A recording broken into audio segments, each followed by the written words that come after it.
Alright, ladies and G's. There's this YouTube channel called Jubilee. They got 6.53 million subs, so I'm sure tons of you have heard of this channel.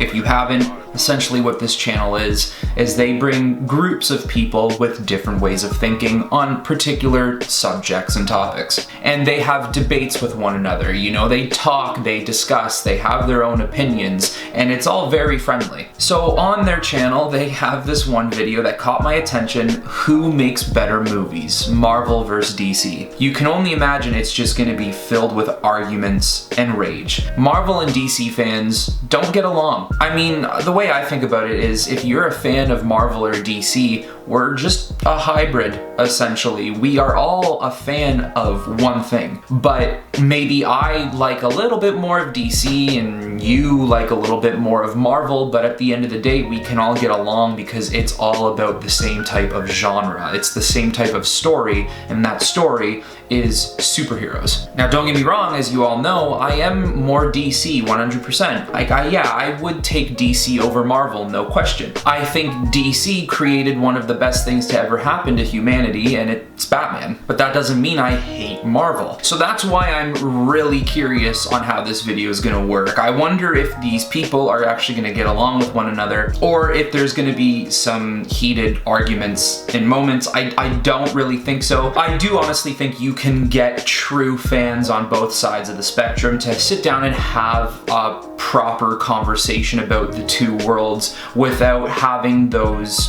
whiny fanboys who lay down and cry. Alright, let's get into it and see what happens. The original SpiderMan were not good. Like, I grew up watching those and I was not a huge fan. The Tobey? No. Yeah, Tobey. What? I did not. Starting off a little weird already with that comment, but okay. I look back at my fandom since I was tiny. You know, the biggest impact I think for me has been Batman. That's what I'm talking about. I like this guy already. This guy already doesn't lose at anything. He loses nothing. I could see how they can defend like their video games and their comics, but I don't know how they're gonna back up the movies. No shade, but their movies aren't that great. Ultimately, you see a very cookie-cutter pattern of how Marvel makes their films versus DC, which is super gritty, super dark. Yep. Yeah, exactly. Exactly. Thank you. What was his name? What was his name? Matt, I think? Thank you. Marvel is only considered better because of the movies. Walk forward if you agree.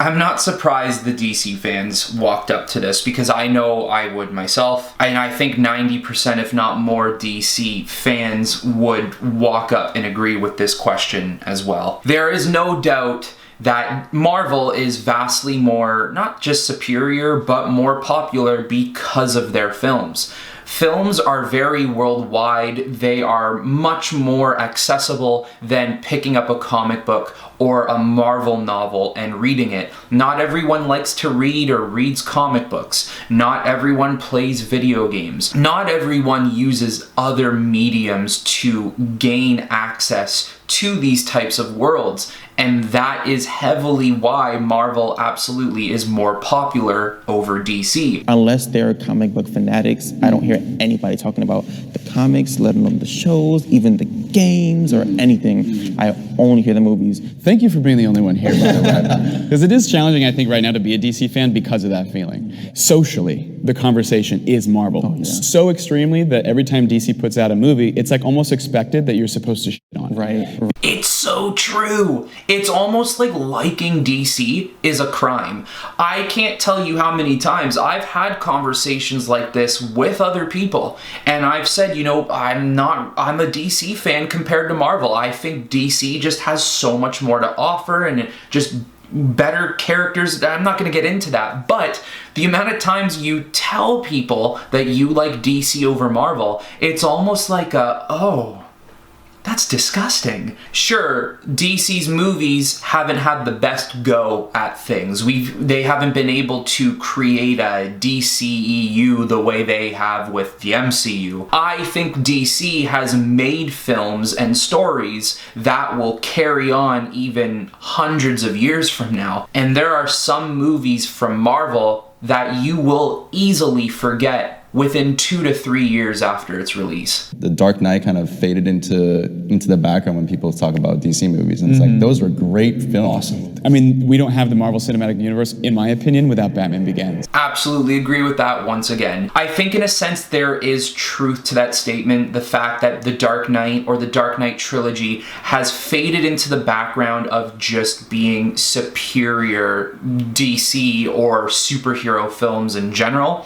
I think what makes those films so phenomenal is that they're nearly perfect films, especially The Dark Knight. There is absolutely no MCU without what Christopher Nolan did. He essentially showed that superheroes can live within a cinematic universe and they can be successful.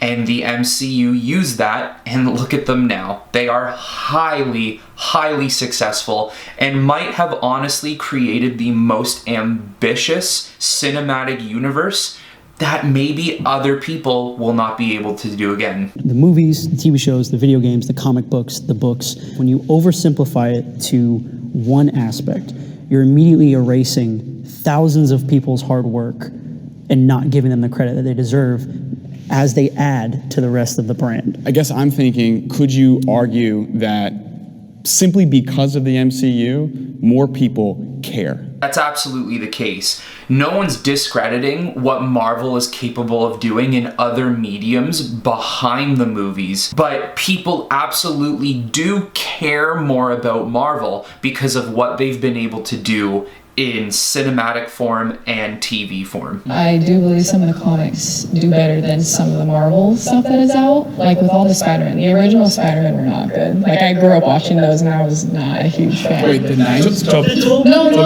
Yeah, Toby. What? I did not. He's worse than Andrew Garfield? I see those movies as like corny perfection. It's like absolute cheese. It's corny. Right, I love that. He didn't give me that representation. I'm an awkward T. He was like a very just dark and like brooding, like more DC. Yeah, no, I'm sorry. Tobey Maguire was absolutely awkward. I don't actually know what to say about that. She might have to rewatch that trilogy again. I don't think that's fair judgment. Our characters are more relatable. Let's run real quick.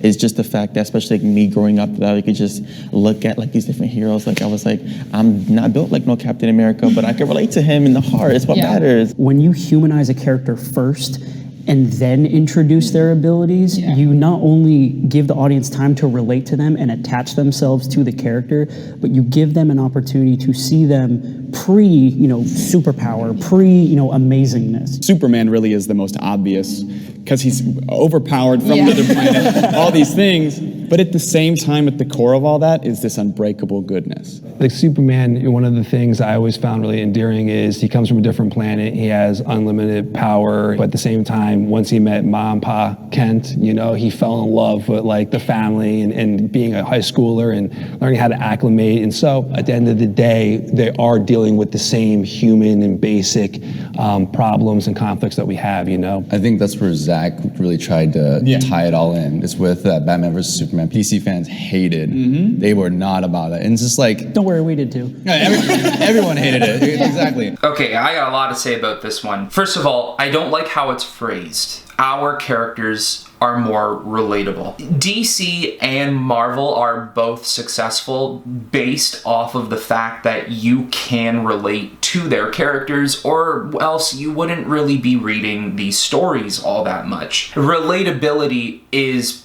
a huge factor that is played into anything you read or watch or learn about. So if you phrase this question, the Avengers are more relatable than the Justice League, I would absolutely agree. I do think, Marvel is home to much more humanized characters becoming heroes, whereas DC is definitely godlike characters becoming human. And you can also consider Batman a god in his own right, because what is a man who walks amongst gods? He himself would have to be deemed some type of mortal god. But at the heart of all of that especially within a Superman or a Wonder Woman or an Aquaman, what makes them relatable is the fact that they are trying to be human. And what do we do every single day with our lives? We are human, but we're trying to be the best possible human in ourselves. There are these moral codes and learning of humanity within a god like Superman that does make him very relatable. Also, what was mentioned there about Batman v Superman is right. That's what Zach was trying to break ground on,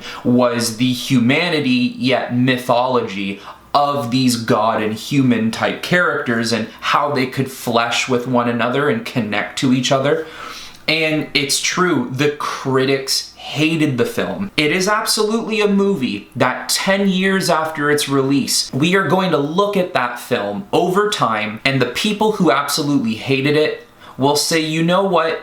Maybe I treated it a little unfairly, because it truly is not that bad. It is a movie that offers so much more than your classic beat 'em up, good guy versus bad guy, good guy loses, good guy gains more power and abilities, good guy wins and saves the day. That same formula that Marvel does all the time. But people are so conditioned to like that nowadays that when you had something like a Batman vs Superman, it's change that people just don't like. I won't get too deep into the Batman vs Superman talk because I do have 2 videos on why I think Batman vs Superman and their characters are so great. If you have not watched those and you are interested, make sure to check them out. My fan community can be toxic.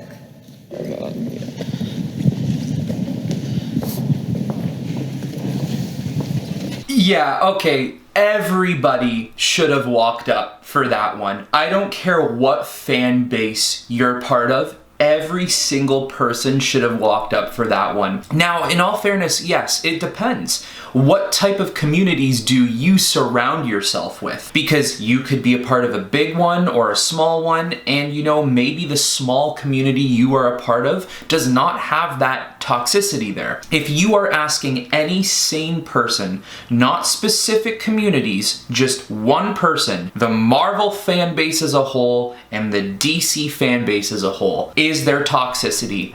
Absolutely.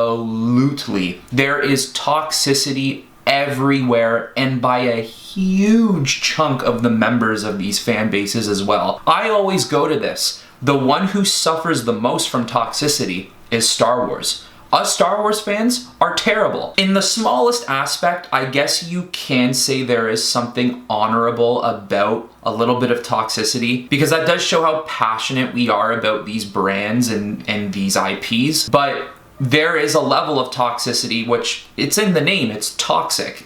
Too much of it is a bad thing, and all fan bases have this. It's supposed to be a black Superman coming out, and people are gonna be like, oh yeah, that's born of the political correctness. But there's been iterations of black Superman. Also, it's comic books, so why not? Yeah, it's not only limited to just white people. And there's a multiverse for a reason. Yeah, multiverse, exactly. I do agree that there is absolutely nothing wrong with creating different variations and versions of these characters, because yes, there is a multiverse in both of these worlds. Marvel and DC have an infinite amount of different realities where anything is possible. The only thing that I just don't like is how messy and complicated some of these stories can get, which is exactly what is going on with DC right now. You just don't know what stories to follow and what strings are attached to others. There's nothing concrete. I would be, I guess, more in the jock category growing up, in the sense of that was more my reputation, I suppose. But anyone who knew me and any of my friends came over to my house, like when I started dating, like in high school, and the girls came over to my house, I had action figures everywhere.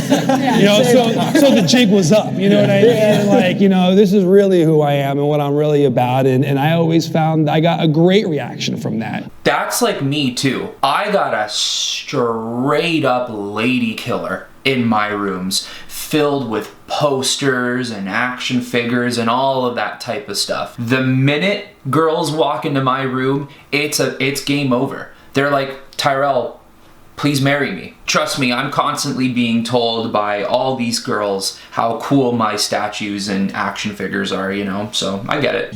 My side would win in a fight. I don't even want to know who walks up first. I'm just gonna lay it out nice and simple for all of you. DC would win this 10 times out of 10. I don't care if it's Justice League versus Avengers, if it's Superman versus Thor, I don't care who it is. At the end of the day, there is no doubt that DC is more powerful than Marvel, but let's see who walks up for this.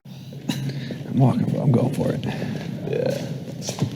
Oh, wow, they know too. They know. It's good. They know what's up. They know the place. They know, exactly. You saw it there. Even the Marvel fans there, they know. I mean, this isn't even a question.